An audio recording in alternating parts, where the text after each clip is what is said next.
Bonjour à tous et à toutes. Nous remercions de votre présence. Soyez les bienvenus à ce nouveau webinaire dédié au couloir hôpital et pour répondre également à vos questionnements. Avant de démarrer, nous allons commencer par présenter un petit peu les sujets que nous allons aborder aujourd'hui, mais également les intervenants que nous avons conviés à cette session. Donc, nous serons accompagnés de Clara Morlière pour la Task Force Hôpital. Vous excuserez l'absence de Laurent Fenwick qui n'a pas pu se joindre aujourd'hui à nous. Nous serons également accompagnés du CNDA par Johanna Giorgia. Toujours pour la Task Force Hôpital, nous serons accompagnés d'Inès Will. Nous aurons également des experts métiers pour répondre à vos divers questionnements et interrogations, à savoir que nous aurons les équipes SSI en la présence de M. Vincent Croisil et Alaïs Desconinck. Nous aurons pour la partie interopérabilité M. Maël Priou, pour la partie MSS M. Mike Gouaille, ainsi que les équipes référencement qui nous accompagneront également durant ce webinaire, en la présence de Mme Atri Charzad et Mme Alamgari Salma. Alors bien évidemment, un petit rappel durant cette session, nous vous invitons à couper vos micros et vos caméras, bien évidemment, mais aussi vous pouvez interagir à travers le chat et nous essaierons de répondre à vos questionnements dans la mesure du possible. Et si nous ne pouvons pas répondre en séance, nous le ferons bien sûr ultérieurement. Alors, en ordre du jour, quelques actualités que nous vous proposons depuis le dernier AMA. Une session également de questions-réponses et puis une conclusion de cet échange. Alors, quelques petites précisions également, et notamment sur les nouvelles modalités de la FAQ du Ségur qui a été repensée et optimisée pardonnez-moi, par nos équipes pour vous proposer en fait une navigation beaucoup plus fluide et des recherches beaucoup plus intuitives. En premier lieu, par type d'offres, vous allez pouvoir d'abord les sélectionner, à savoir si vous êtes plus intéressé sur la partie du Ségur, sur l'interopérabilité, sur la cybersécurité.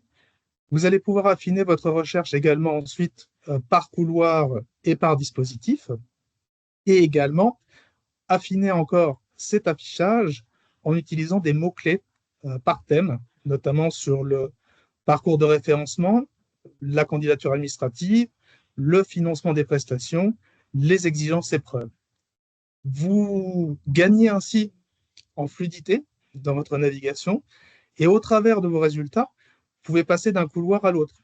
Si éventuellement vous vous êtes amené à proposer des solutions transverses, eh bien cette recherche est également possible.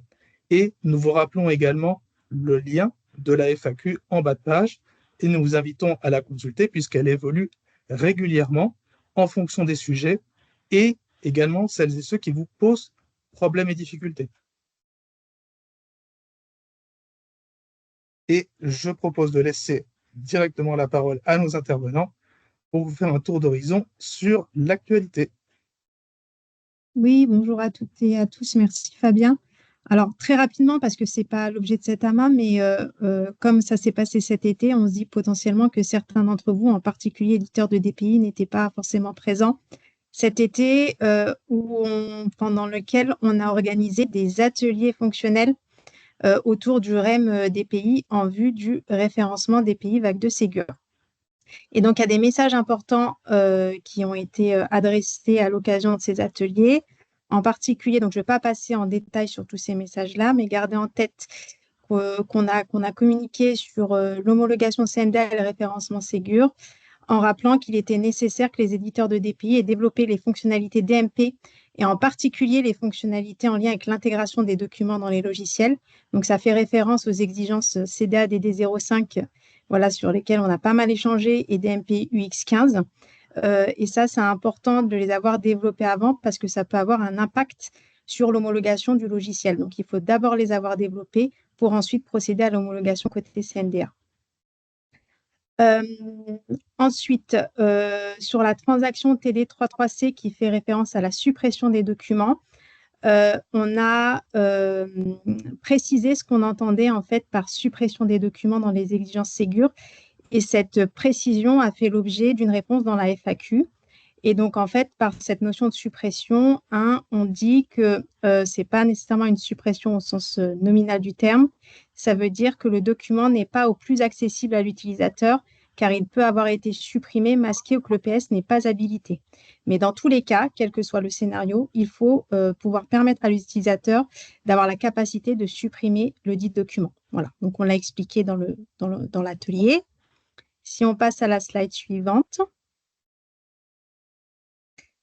On a également eu un échange en présence de Laurent sur toujours cette transaction TD3.1 sur les exigences CDA-DD et DMPUX. Et d'ailleurs, un des éditeurs a posé une question là-dessus aussi dans le cadre de cet AMA sur lequel on reviendra tout à l'heure, notamment par rapport au fait de donner la capacité à l'utilisateur d'identifier les mises à jour documentaires et aussi de mettre en place le système des compteurs qui va permettre de visualiser d'une part le nombre de nouveaux documents dans le DMP depuis la dernière consultation fiche patient et le nombre de documents en statut invisible.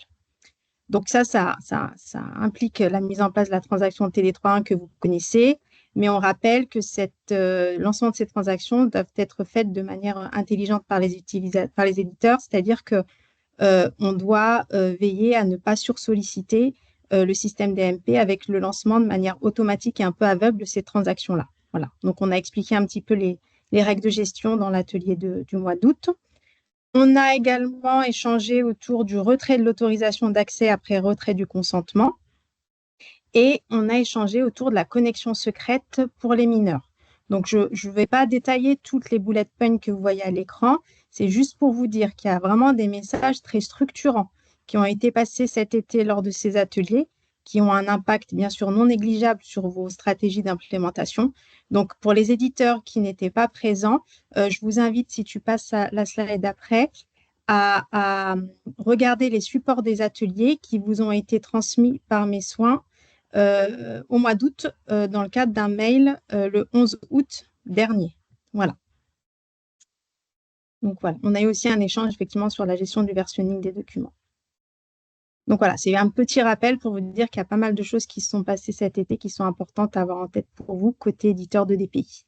Clara, ce sont des précisions d'implémentation, hein. Ça ne change pas l'ensemble des éléments que vous avez fait jusqu'à présent. C'est qu'au fur et à mesure que vous développiez, se sont posées des questions très opérationnelles sur la manière dont vous les implémentez au sein de vos logiciels et donc des réponses que l'on a fait à vos questionnements.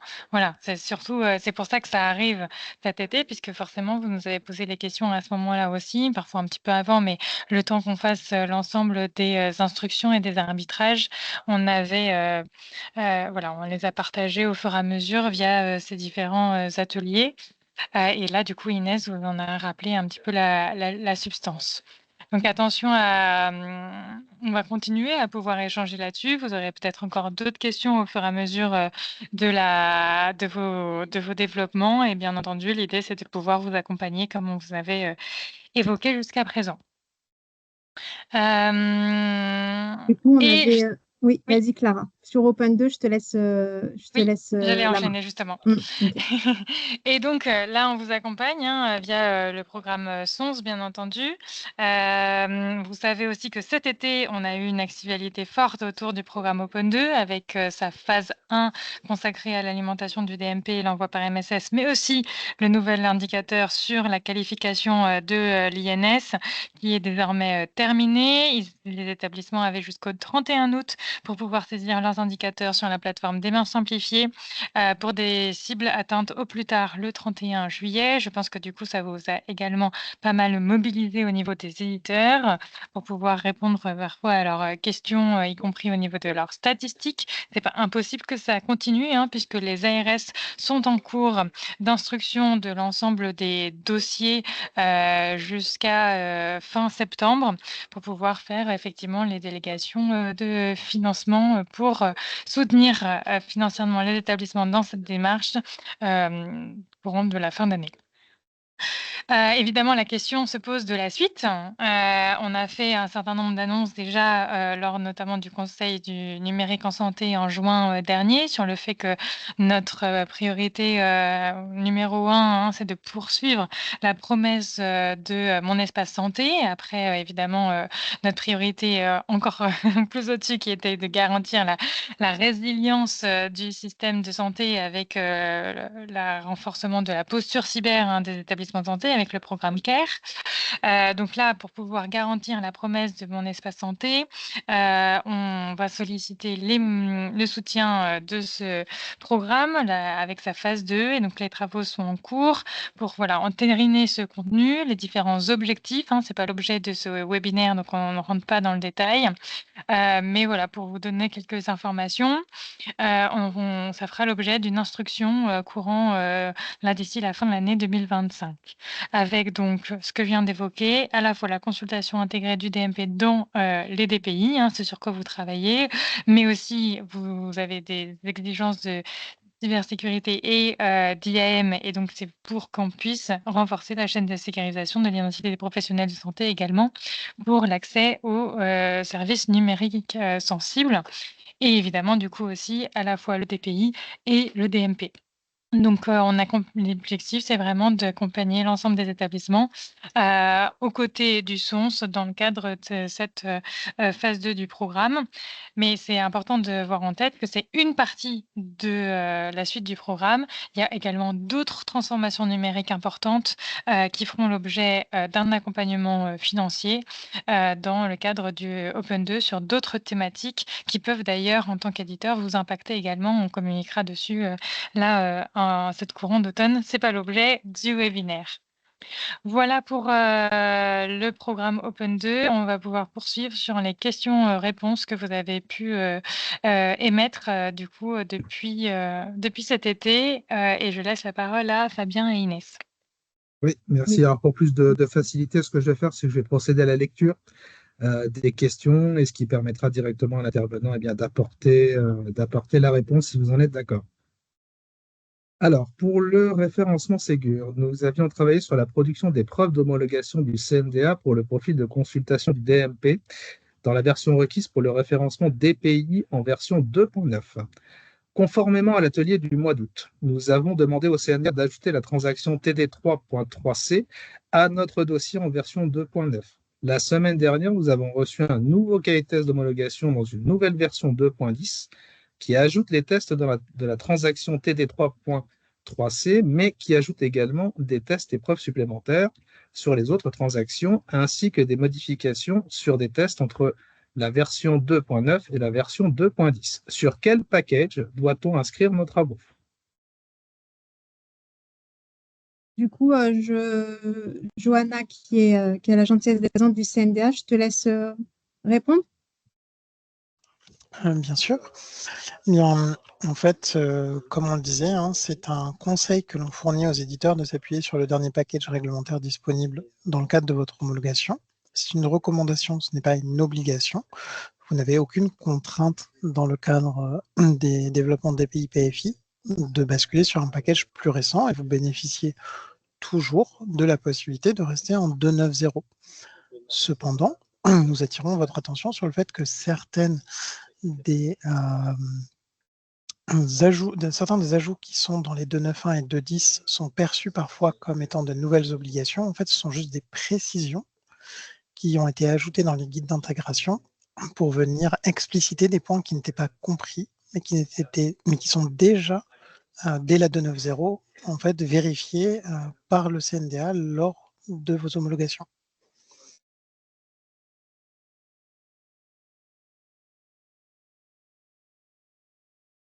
On a une question d'Olivier, Parent. Oui.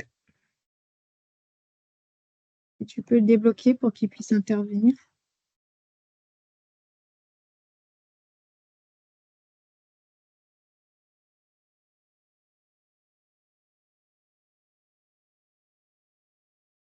C'est bon, Olivier, tu peux intervenir normalement. Oui, bonjour. Bonjour. Oui, c'est la dernière phrase. Quand je lis extension de périmètre, nous, on a rempli le document administratif en indiquant extension de périmètre auprès du CNDA. Et on nous a dit que c'était pas bon, il fallait marquer homologation simplifiée. Donc je vous le dis, parce que du coup... En fait, c'est du cas par cas. Ça va vraiment dépendre à chaque fois de d'où en est votre LPS et où est-ce que vous l'emmenez. Ça, c'est géré par notre équipe. Dans la majorité du temps, ce sera une extension de périmètre. De temps en temps, ce sera plutôt une homologation simplifiée. Ça dépend en fait de la spécificité de votre dossier. Et ça, c'est le testeur ou la testeuse qui vous accompagne dans votre dossier qui vous conseillera au mieux. Et La c'est quoi majorité du temps, ce sera qui une change entre extension de les deux? périmètre. Parce que nous, notre LPS est déjà homologué depuis mars 2024, je crois, sur la 2.9.0. C'est juste un détail administratif au niveau de la gestion interne du CNDA, au niveau de votre homologation, des tests que vous aurez à passer ou de votre plan de test, ça ne change rien du tout. Et parce que on nous a dit aussi, donc il y a les tests complémentaires, il faut aussi repasser tous les tests de non-régression, qui sont obligatoires. Et également, il y a un changement qui a été fait, mais qui n'est pas dans les documentations, c'est que la transaction de consultation, maintenant, elle retourne les enregistrements par paquet de 20 et non pas tout d'un coup. Et donc, forcément, Alors, ça change non. l'implémentation. Elle ne les retourne pas par paquet de 20. Quand vous faites une 3.1 find, vous pouvez toujours la faire telle que vous l'aviez aujourd'hui.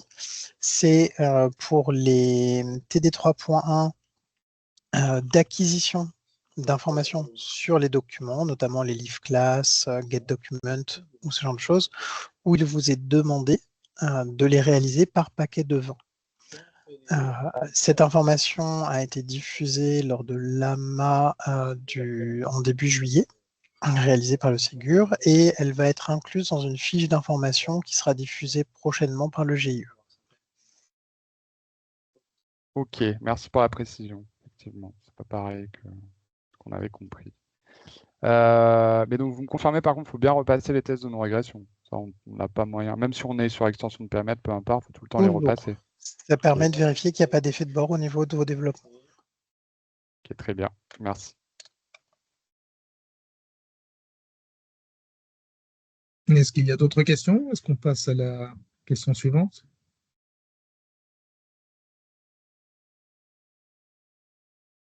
Et donc, je propose de passer à la question suivante. Donc, sur la consultation du DMP. Donc, dans l'exigence DMP Conf 14, le système doit tracer les accès et permettre l'extraction des traces d'accès des utilisateurs à des documents du DMP. Les traces contiennent à minima l'identifiant de l'utilisateur, si possible RPPS, sinon local. Le document concerné, la date et l'heure et le type d'accès, alimentation et remplacement d'un document, suppression, invisibilisation et remise en visibilité, masquage et démasquage, téléchargement. L'étape 5 du scénario demande de rendre invisible un document visible, ce qui n'est pas possible. Comment faire pour cette étape? Oui, donc effectivement, hein, il y avait eu une petite coquille par rapport à cette étape-là. Donc cette étape du scénario ne sera pas prise en compte dans l'étude des preuves de cette exigence sur la traçabilité. Hein. On entend bien là, l'exigence, elle porte sur la traçabilité des actions. Par contre, bien entendu, on attend que le logiciel sache rendre visible un document invisible dans le DMP et qu'il assure la traçabilité de cette action. Et la capacité, par ailleurs, du logiciel à faire cette action-là, de rendre visible un document invisible, elle est vérifiée dans une autre exigence du REM DPI. Et donc, la FAQ a été enrichie de la précision qui consiste à dire on ne vérifiera pas l'étape 5 du scénario pour cette exigence-là. Et l'équipe de référencement est bien au fait de cette information par ailleurs. Voilà. Si tu veux, je lis l'autre. Donc, dans l'exigence DMP Conf 03 du REM DPI Vague 2, comment répondre à l'étape 3 du scénario sans avoir de PFI à disposition? Et donc, effectivement, pour les éditeurs qui ne disposent pas de PFC, la vérification de la suppression d'un document du DMP se fera à travers la vérification du flux HL7, qui est du coup identique à la preuve CDA/HL7.02. Et pareil, on a fait évoluer la FAQ en apportant du coup cette précision, et on a aussi échangé avec l'équipe référencement qui est bien au fait de cette vérification pour les DPI qui ne disposent pas de PFI à réaliser sur le flux HL7.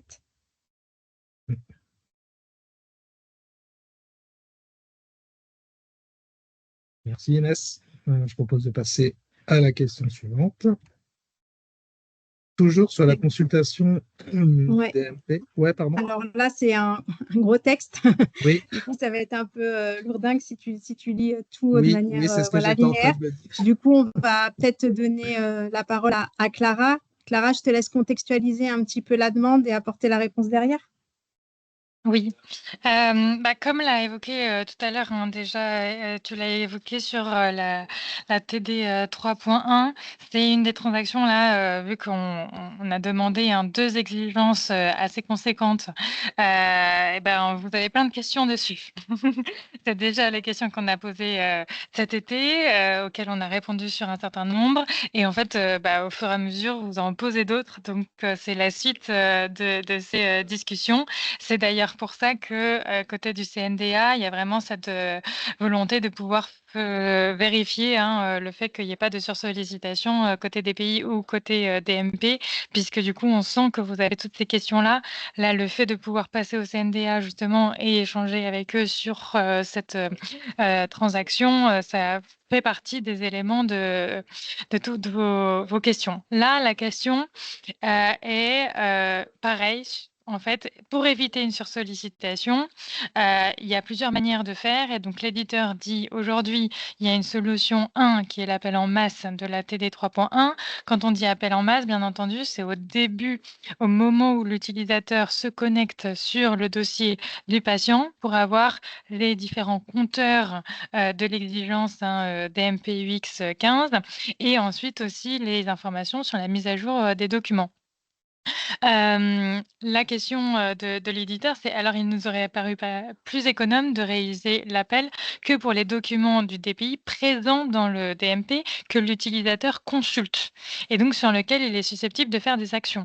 En fait, je pense que si on prend l'exemple, nous, des SharePoint ou des dossiers en ligne que l'on partage entre collègues, je pense que vous seriez d'accord pour dire qu'en fait, si vous avez même sur 3 ou 4 pages des documents, en fait, vous n'allez pas aller sur la dernière page ou même aller consulter un document que vous avez déjà vu précédemment pour en fait avoir une alerte à ce moment-là. Ah, il a été mis à jour.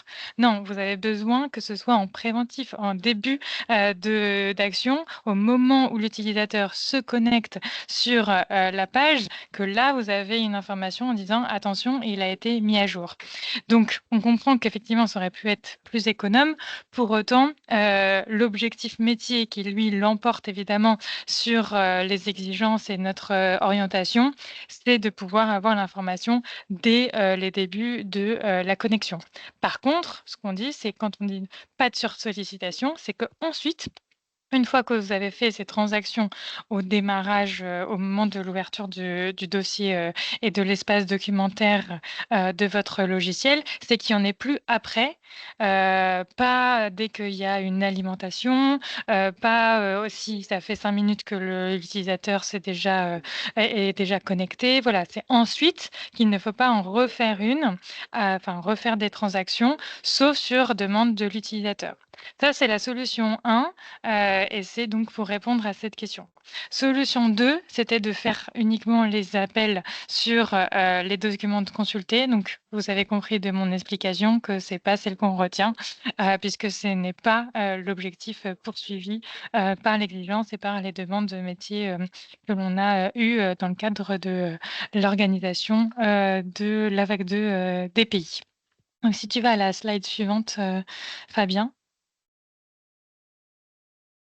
L'éditeur proposait donc, est-ce que ce serait possible de reconsidérer le fait qu'on puisse du coup autoriser le fonctionnement adapté pour correspondre aux usages. Voilà, nous, notre interprétation, c'est que on a le besoin de mettre en visibilité les nouveaux documents contenus dans le DMP et les documents invisibles.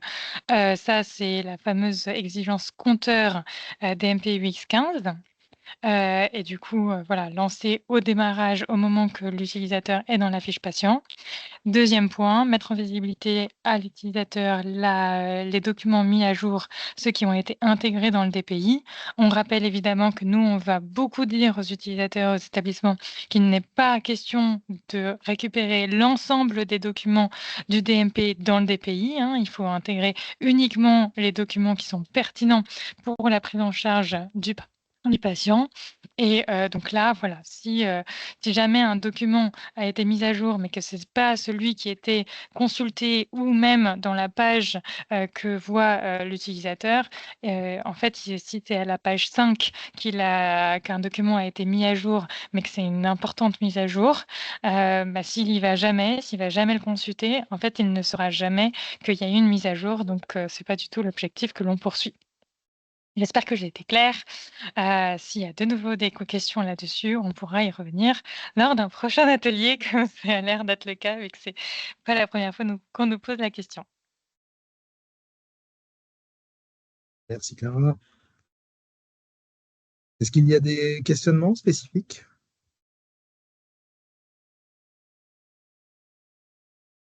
Non, je vous propose de passer à la slide suivante.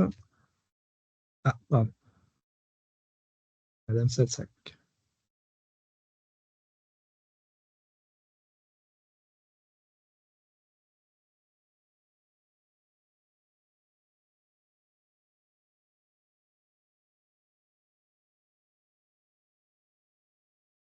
Marion, c'est bon, vous pouvez intervenir Oui, normalement. Madame Salsac, vous avez les droits. Oui, pardon, je croyais avoir activé mon micro, mais c'est bon. Donc, c'était pour mentionner que c'est besoin de faire des TD 3 points à l'arrivée, donc à l'ouverture du dossier. Donc, c'est pour répondre aux exigences des indicateurs nouvelle version ou documents supprimés sur le DMP, mais c'est aussi pour récupérer, se mettre à jour sur l'état du document au niveau des attributs de visibilité. Parce que si on n'est pas à jour, ensuite on a des problèmes derrière pour réaliser des transactions de modification de visibilité. Mais ça n'apparaît pas forcément clairement dans l'exigence, ce besoin de se synchroniser, pas seulement sur les versions ou l'état supprimé ou pas, mais aussi sur l'état des versions de fiches, donc l'état des statuts de visibilité des docs. Enfin, nous, on rencontre beaucoup de difficultés autour de ça. Et ce qui fait qu'on doit lancer les transactions pour synchroniser, pas seulement pour les docs qu'on a intégrés du DMP, mais aussi pour nos propres docs qu'on a poussés au DMP et que d'autres sont susceptibles d'avoir modifié en termes de visibilité. Donc c'est assez compliqué. Du coup, ça étend, parce que là, vous mentionnez le fait qu'en fait, on doit le faire uniquement pour les docs qu'on a récupérés du DMP, donc les docs d'éditeurs tiers qu'on a intégrés. Mais en fait, on s'aperçoit, alors ça dépend peut-être de la manière dont on a implémenté les choses, mais nous, on s'aperçoit qu'on doit aussi le faire pour nos propres docs. Vu que maintenant, des tiers sont autorisés à les modifier, à modifier leur visibilité. Donc là, on parle effectivement du changement d'attribut. Oui. D'accord. Et en fait, c'est lié à ça, et c'est en ça que ces limitations de TD 3 points, elles nous ont beaucoup questionné. Finalement, le périmètre des documents sur lesquels on doit faire ces appels en masse dès l'ouverture de dossier, il est assez large. Et bon, il y a en fonction des logiciels, on n'a pas tous un espace documentaire vraiment identifié à part, ce qui fait qu'on doit souvent lancer les requêtes, même pour un utilisateur qui va aller faire tout autre chose sur le dossier que s'occuper des documents. Voilà, donc je ne sais pas à quel point la problématique est juste spécifique à notre cas, mais oui, donc là, en fait, vous dites oui, que donc là, on était uniquement, effectivement, on a pas mal discuté sur des documents externes intégrés dans le DPI. Mais là, ce que vous dites, c'est effectivement que comme on peut rendre visible, et c'est tout l'objectif, un document qui, lui, a été donc de la structure, vous souhaitez aussi, oui, mais là, c'est pour les documents qui sont invisibles. En fait, si nous, on a poussé un document au DMP, quelqu'un d'autre peut l'avoir remis en visibilité, sauf qu'il faut qu'on soit au courant de ce nouveau statut. Oui. Et c'est pas évident. Il faut, du coup, pour être au courant de ce nouveau statut, il faut lancer des 3 points pour s'assurer qu'on est toujours synchro. Oui. Mais bon, ça, c'est un peu hors clou, c'est sous-jacent aux exigences. Il n'y a pas vraiment d'exigence là-dessus, mais on s'aperçoit que si on ne le fait pas, c'est problématique. Oui, ok. Bah, ça rentre pour moi quand même dans l'exigence, là, cette fois, de l'UX 15, qui est de me montrer les documents invisibles. Et donc, ça veut dire que ce que vous voyez invisible dans le DM... Ah oui, pas... oui, c'est un sous-jacent de l'exigence invisibilité. Parce qu'il est resté invisible chez nous, alors qu'en réalité, maintenant, dans le DMP, il est visible. Et il faut qu'on s'assure de récupérer l'info de manière la plus synchronisée possible.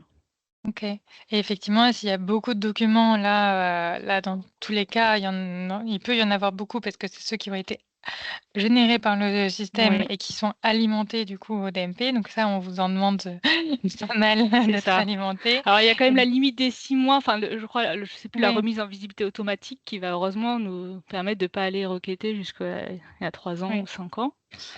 Oui, alors Mais ça, bon. c'était ce qu'on évoquait en interne pour vous avouer des sujets sur le timing. En fait, il y a peut-être des enjeux du fait que vous avez peut-être, on pourrait envisager que vous n'avez pas, justement pour limiter, vous n'avez pas à le refaire 36 000 fois à chaque fois que l'utilisateur là se connecte, regarder l'ensemble, notamment pour des documents qui sont, par exemple, de plus de 5 ans.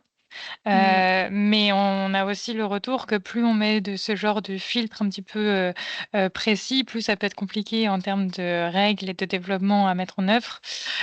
Du coup, là, pour moi, c'est une nouvelle question. Oui. Et donc, on mais du coup, parce que ça rejoint le fait qu'on trouvait ça plus pertinent de se synchroniser une fois que l'utilisateur commence à s'intéresser aux documents. Mais là encore, ça dépend ce qu'on affiche dans les listes de base ou...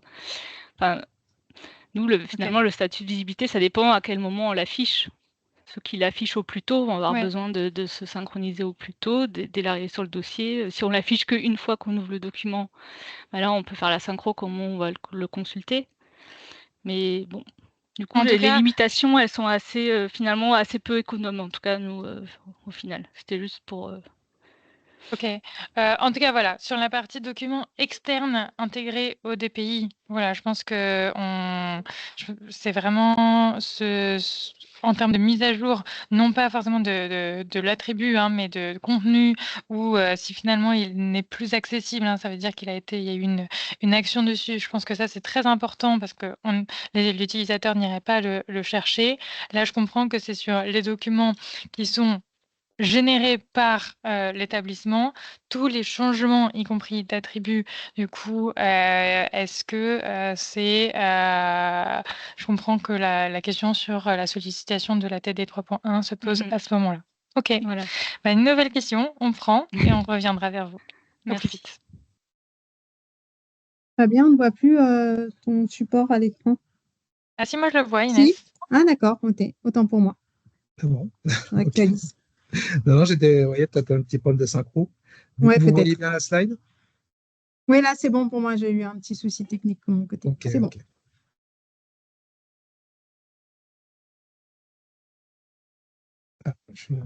Il y a un petit souci de synchro. Je reviens dessus. Voilà. Donc, alors, on va passer sur un autre sujet, donc sur la partie MS Santé. Donc, dans le cadre du scénario MSS UX.05.bis.01, je pense qu'il y a une confusion par rapport aux identifiants dans les fichiers IHE-XDM. Le premier fichier a un ID document, puis dans le deuxième fichier, l'ID parent. Ne devrais-je pas avoir l'ID document suivant avec la valeur 2048.8.1? Oui, merci Fabien. Bonjour tout le monde. Donc merci pour dans l'exigence MSS UX 05 bis.01, on mentionne effectivement deux exemples. Un premier exemple des documents CDA, puis un deuxième exemple qui va le remplacer. Il y avait une coquille, merci pour votre vigilance, il y avait une coquille dans le deuxième exemple sur la balise parent documente, ce qui fait qu'on a fait les corrections ce matin et tout est corrigé. En tout cas, merci pour votre vigilance et de nous avoir remonté cette anomalie. Parfait, merci Maël. À Delphine, question?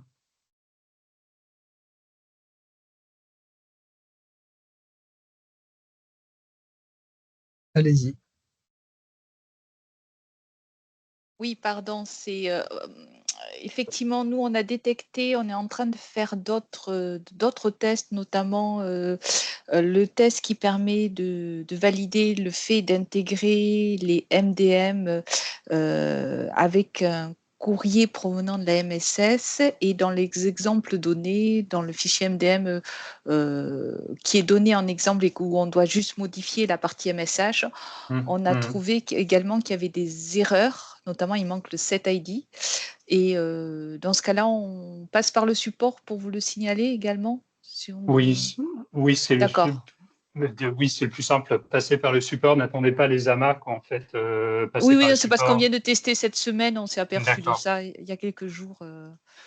Et voilà, qu'en fait, on essaye, on corrige au plus vite. Oui, petit message peut-être, passer par le support, on répond au plus vite et au mieux, quoi, en fait. Donc, n'hésitez pas, Delphine, à renvoyer vos questions par le support. On va vous répondre le plus tôt possible. D'accord, en fait. d'accord, ok.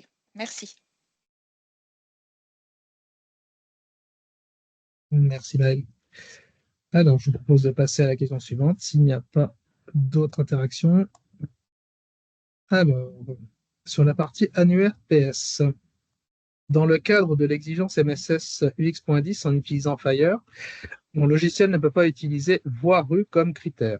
Qu'est-il attendu? Alors, effectivement, seul le critère voie rue ne peut être recherché via Fire.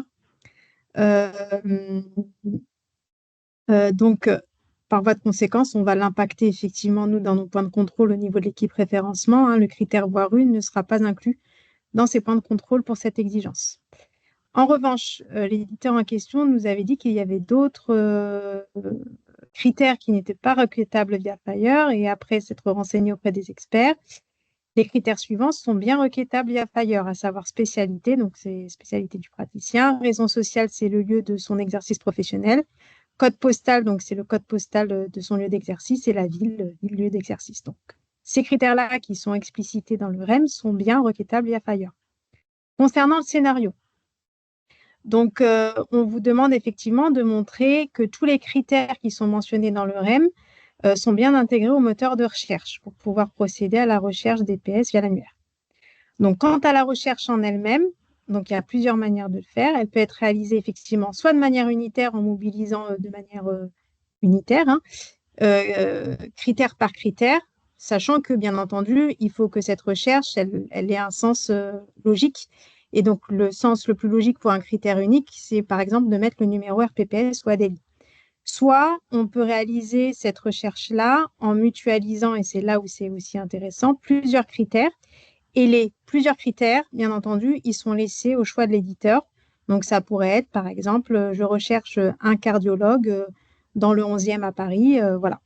Donc, voilà pour la question par rapport à Fire, parce qu'on nous avait posé à la fois la question sur les critères requêtables et la construction, on va dire, du scénario par rapport aux différents critères de recherche.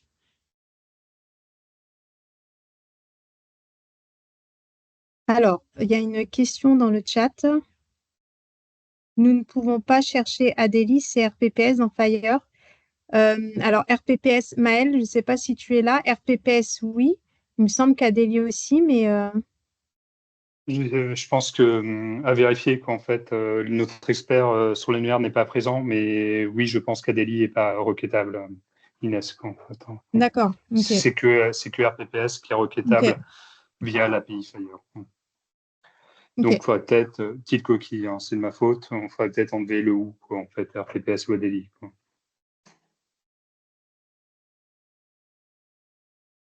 Donc, voilà pour cette thématique Fire. Merci Inès. Donc, désormais, sur la partie identification électronique et PSC, donc on utilise SIBA comme moyen d'authentification car on travaille avec un client lourd. Je ne comprends pas pourquoi ces exigences PSC.01/PSC.02 et 08 SSI IAM 80. Tu veux que j'intervienne, Fabien? Ouais.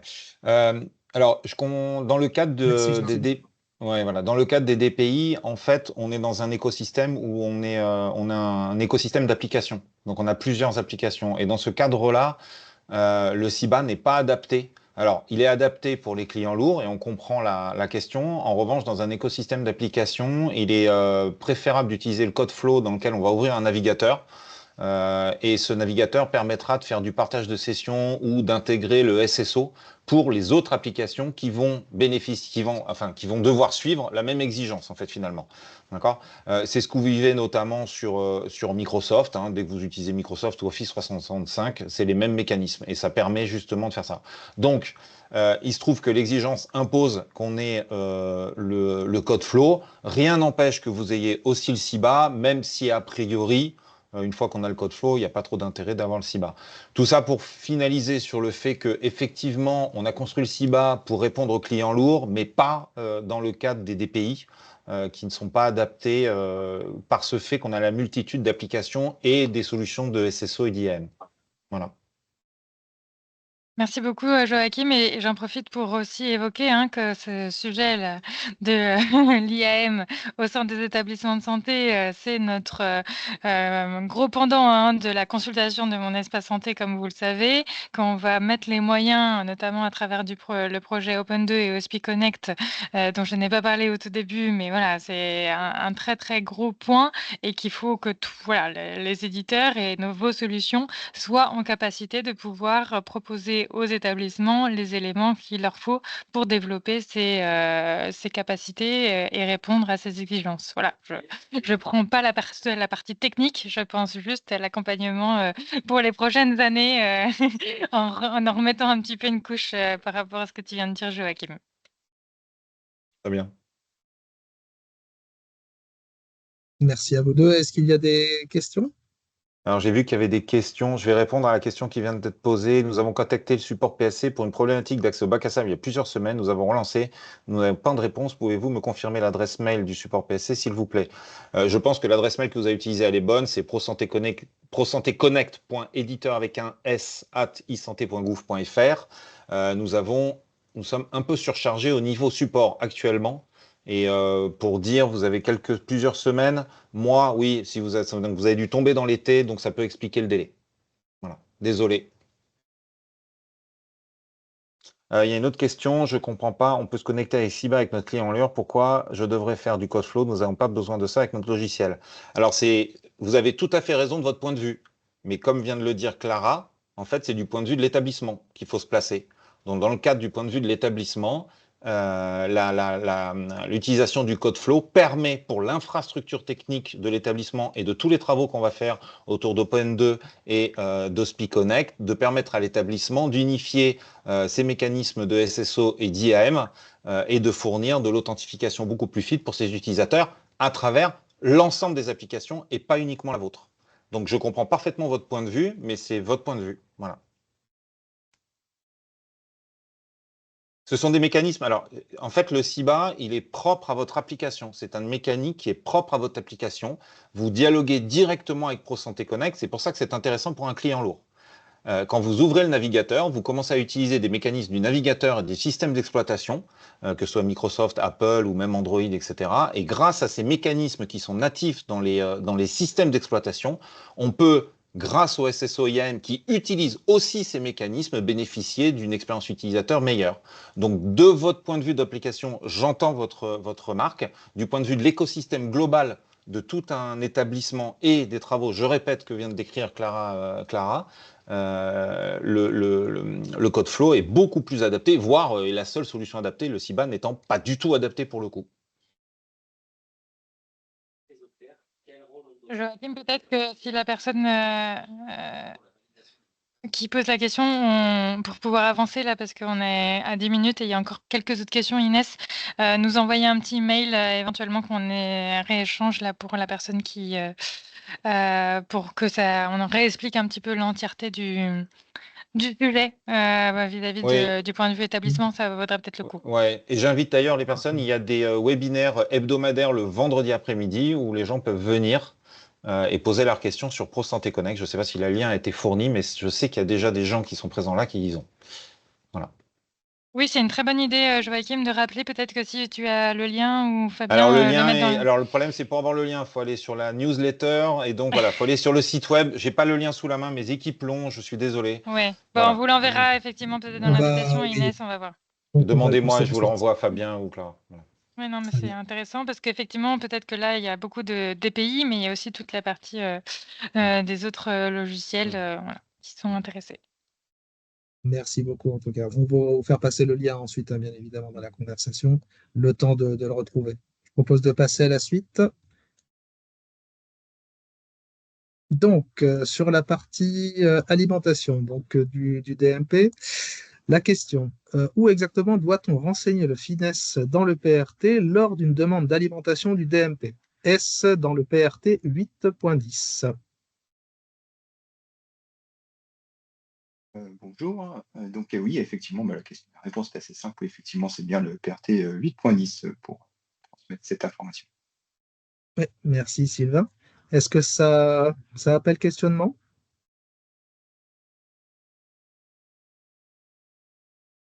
Non, très clair, merci. Alors, je vous propose de passer à la suite. Donc, sur toujours la partie identification électronique et PSC, donc, afin de répondre à l'exigence demandant de configurer au moins 2 fournisseurs d'identité en même temps, doit-on nécessairement supporter plusieurs identity providers directement dans notre DPI ou peut-on passer par un identity broker comme Keycloak qui exposerait plusieurs identity providers? Alors, la réponse courte, c'est que oui, il est bien nécessaire de pouvoir supporter plusieurs identity providers au niveau du DPI même. Pour aller un peu plus loin, et ça rejoint ce qui a été dit avant, c'est que dans l'objectif de pouvoir mettre en œuvre du SSO dans les établissements de santé, on a besoin d'avoir aussi cet autre fournisseur d'identité en plus donc de PSC. Et dans l'exigence, on vous pointe d'ailleurs un certain nombre de ressources qui peuvent être que vous pouvez utiliser pour liées au standard OpenID Connect.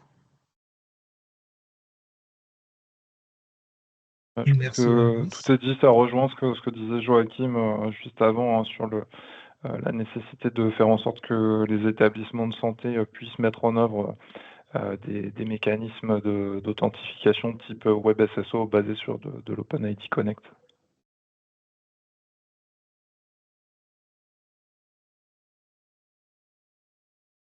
Merci Vincent et Aloïs. Je ne vois pas de questions, donc je vous propose de poursuivre. Sur la partie toujours SSI en gestion des comptes, dans le cadre de l'exigence SSI/IE.31, pouvez-vous préciser le contexte de l'exigence ainsi que donner un exemple concret d'usage? Qu'entendez-vous par vérification par code? Alors déjà sur la première partie pour le contexte de l'exigence, c'est dans le cas où ce sont des informations, les coordonnées sont utilisées pour l'authentification. L'objectif, c'est de pouvoir garantir que le professionnel va effectivement pouvoir s'authentifier le moment venu et également renforcer la sécurité de ce mécanisme d'authentification. Donc concrètement, on va vérifier déjà que les coordonnées sont exactes parce qu'une erreur de saisie peut toujours arriver.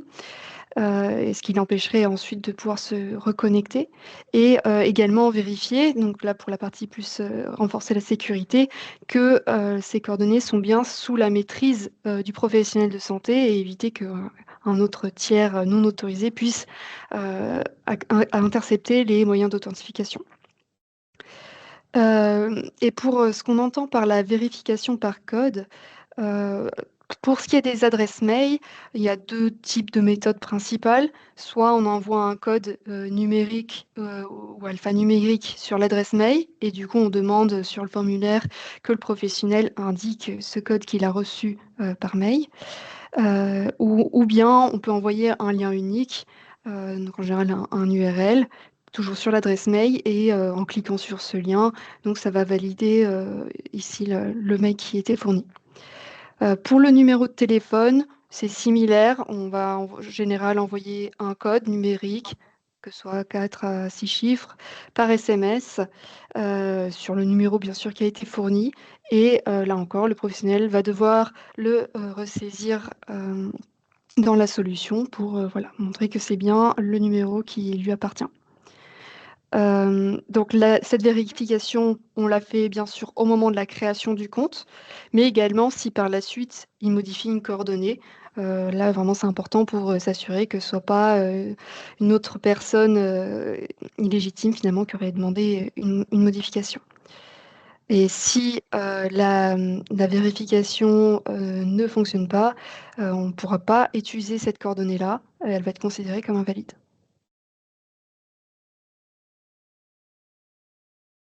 Merci Anaïs pour cette précision. Je vois qu'il y a une question que je vais prendre. À ce sujet, les adresses mail de type personnel, type Gmail, doivent être prohibées. Donc c'est la question. Alors, nous, on ne va pas vérifier dans le cadre de cette exigence le type d'adresse email qui est utilisé. Et puis voilà, c'est à la main je dirais de l'établissement de santé de faire des choix. Bon, bien sûr, c'est pas forcément recommandable d'autoriser des adresses mail de type personnel, mais ça peut être nécessaire dans certains cas si la personne n'a pas de mail professionnel. Donc voilà. Donc non, il n'y a pas de contre-indication par rapport aux adresses mail, au type d'adresse mail utilisée.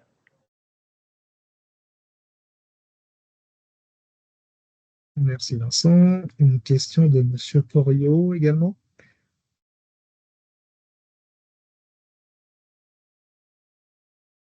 Allez-y, Monsieur Porio, vous avez la main. Bonjour. Oui, en fait, on a l'impression que l'exigence IE31 et IE32 se ressemblent fortement. Et il y a des petits points, comme étant donné tout est toujours très précis dans les exigences. L'IE31 parle de systèmes qui réalisent cette association. Qu'est-ce que c'est quand un administrateur, un utilisateur qui est administrateur crée un compte pour un de ses confrères que l'exigence IE31 s'applique, ou c'est parce que quelqu'un a fait une inscription ou ce genre-là, où cette personne-là s'est inscrite directement. Je ne sais pas si c'est clair. Alors, je pense, en fait, ça va s'appliquer lors de la création du compte. Si donc dans le cas où cette coordonnée elle est utilisée pour l'authentification ou pour un renouvellement, une révocation. Et ça va s'appliquer lors de la modification de cette coordonnée également. Et il me semble que c'est là-dessus que porte l'IE32, si je ne dis pas de bêtises, c'est pour les cas de... Donc ça effectivement, ça revient au même sujet, mais la 32 complète pour indiquer les cas où il y a où on est dans un cas de modification et pas de création du compte. D'accord, donc pour être clair, un utilisateur crée un compte pour un autre utilisateur, on doit effectuer quand même des mécanismes de vérification des coordonnées mail et téléphoniques de ce nouvel utilisateur. Oui, c'est l'idée justement pour assurer la sécurité, pour être sûr que la personne qui est concernée est bien consentante voilà, à faire, soit créer le compte ou faire la modification qui est attendue. D'accord, ok. Merci. Merci Vincent. Je ne vois pas d'autres questions, donc je vous propose de poursuivre. Il reste 2 minutes, Fabien. Ouais. Je voulais me faire le timekeeper, mais on se laisse un petit peu prendre par les échanges. Donc, sur la prochaine question. Donc, lors du référencement PFI pour la preuve MSS UX.12, lorsque l'émetteur a requis un MDM, on nous a demandé d'envoyer cet MDM aussi au BAL paramétré de traitement local des erreurs. La RFC 8098 indique bien que le MDM ne doit être envoyé qu'à l'adresse indiquée dans le Header Disposition Notification 2. Notre compréhension initiale était que les balles locales paramétrées ne recevaient que des mails d'erreur sous format d'un mail standard et uniquement dans le cas où le MDN n'était pas demandé. Pouvez-vous nous confirmer ce double envoi du MDN? Oui, bonjour. Peut-être pour rappeler tout d'abord le contexte de l'exigence. L'objectif de cette exigence, c'était de réaiguiller l'ensemble des erreurs d'intégration vers une balle, en fait, une balle, soit la balle organisationnelle de l'établissement, ou soit une balle dédiée aux erreurs pour que les documents puissent être réintégrés par des personnes accédant à cette balle. Donc, vous avez le choix, quoi, en fait, pour réadresser l'ensemble de ces erreurs, soit faire un courriel de type MDN, ou soit faire un courriel de type standard. Et on vous a remis la spécification dans le document pour le courriel standard. Le courriel standard et le courriel MDM sont exactement sur le même usage fonctionnel et portent le même niveau d'information. Merci Maël de cette précision. Alors, donc sur la question suivante, dans le cadre du déploiement... Je peux la prendre, Fabien, si tu veux. Oui, bien sûr. La partie, sauf si Mike est présent, mais je ne crois pas. Non, je ne pense pas. On a une question d'un éditeur sur l'usage des certificats par rapport aux certificats authentification à un CLI. Donc, en fait, vous pouvez effectivement utiliser ce certificat à des fins d'usage multiples, à l'exception effectivement de certains services qui nécessitent plutôt un certificat dédié comme celui pour l'appel au téléservice INSI. Et l'autre question, c'était l'authentification par certificat API LPS est-elle compatible avec une boîte aux lettres organisationnelle? Et là, la réponse est non, puisque les balles personnelles et organisationnelles, elles sont utilisées par des personnes physiques et seules les boîtes applicatives sont compatibles avec l'authentification par certificat. Et toutes ces règles de gestion sont bien explicitées au travers d'un tableau qui explicite le nom des certificats et les usages associés sur le lien URL qu'on vous a mis à l'écran. Merci Inès. Donc sur la partie statistique. Ouais. Alors, oui. Je ne sais pas si j'ai cru entendre quelqu'un intervenir. Du coup, je poursuis. Oui. Sur la partie statistique, on a eu la question d'un éditeur qui se posait la question de la fourniture de la preuve stat 0102 par rapport au fichier CSV. Donc, effectivement, on avait dit lors des précédents AMA, on n'attend pas un fichier Excel, on attend bien un fichier CSV. Et vous pouvez fournir un seul fichier CSV qui va présenter le détail par type de document Ségur, sachant que la liste de ces documents Ségur est bien explicitée dans le REM des pays et dans le DSR, si je ne m'abuse. Et donc, on attend effectivement une colonne type de document qui doit figurer et sur laquelle on pourra procéder en fait à des filtres pour réaliser les vérifications demandées. L'obligation d'avoir des valeurs non nulles, eh bien celle-ci, effectivement, elle ne s'applique pas pour les indicateurs d'envoi de documents en échec. Et on accepte qu'un indicateur est une valeur 0 pour le mois N-1 et une valeur non nulle pour le mois N, du moment où vous justifiez effectivement que vous avez réalisé au moins un envoi réussi sur la période pour chaque type de document demandé, sachant que la période demandée, on va l'expliciter dans le REM ou dans le DSR, mais elle doit couvrir à minima tous les mois de l'année précédente et ceux de l'année en cours. Voilà.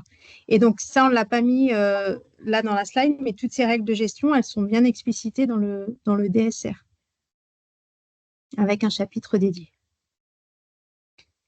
Ensuite, on a pour finir des questions plutôt sur la partie financement.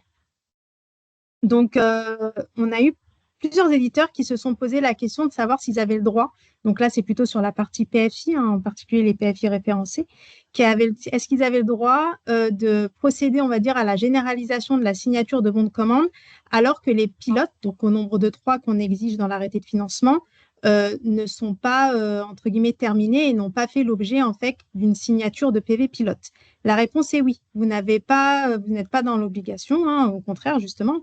On vous incite à faire en sorte d'aller voir vos clients et de signer vos bons de commande dès à présent, sans avoir finalisé, en fait, les pilotes. Ce sont vraiment 2 phases indépendantes. On a bien entendu la remarque de certains éditeurs qui nous disent que certains établissements sont plutôt réticents à signer des bons de commande dès lors que la fonction PFI n'est pas installée et n'est pas référencée. Donc voilà, on a, nous, un échange avec les régions pour bien réexpliquer les choses, poser l'argumentaire qui va bien expliquer au DSI pourquoi c'est important dès à présent de signer les PV, enfin les bons de commande, dès lors que ces derniers sont proposés par les éditeurs. Ensuite, on a une question sur la base des ES éligibles. Donc, la base des ES éligibles, elle liste, comme son nom l'indique, les ES qui sont éligibles au financement SONS Bac 2. Donc, tout ES qui serait créé a posteriori de cette base, et donc a posteriori, ça veut dire après l'été 2023, ne sont pas éligibles au financement SONS Bac 2. Donc, si vous ne retrouvez pas les finesses de ces établissements parce qu'ils ont été créés après l'été 2023, ils ne peuvent pas bénéficier du financement SONS Bac 2.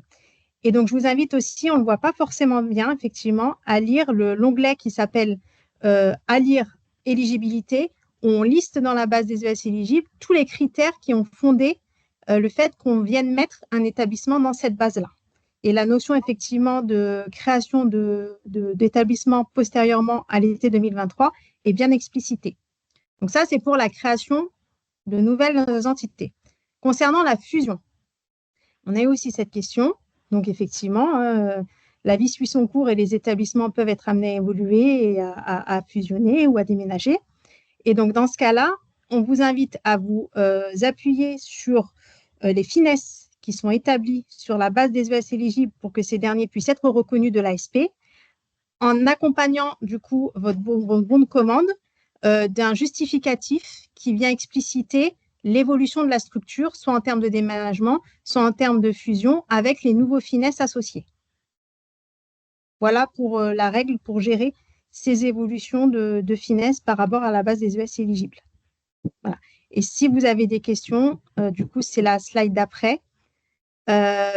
N'hésitez pas, encore la slide d'après, n'hésitez pas à revenir vers nous, sachant qu'on insiste sur le fait que toutes les sollicitations doivent obligatoirement passer par le support ANS via l'adresse, donc contactez-nous. Ce n'est pas pour vous embêter qu'on fait ça, c'est simplement qu'on a besoin d'avoir en fait un outil qui nous permet de centraliser l'ensemble des demandes. Ces demandes sont ensuite orientées vers les experts concernés par la nature de la question. Et nous, on exploite derrière ces questions pour vous proposer des amas qui répondent à vos préoccupations de terrain. Et ça nous permet aussi d'actualiser les FAQ. Donc voilà, donc on fait en sorte d'être le plus réactif possible sur cette partie-là. Si on commence à disperser les demandes par mail, on risque de passer à côté d'informations importantes. Voilà. Et enfin, sur la slide d'avant, si tu reviens, Fabien, la slide d'avant, on vous rappelle quelques événements importants à considérer. Donc, il y a un événement, du coup, peut-être je laisserai Claire intervenir sur l'espace européen. Vas-y. Oui, sur le règlement européen des données de santé. Et on a un grand événement le 30 septembre en présentiel à Paris, à Comet Bourse, toute la journée, plénière le matin et atelier l'après-midi.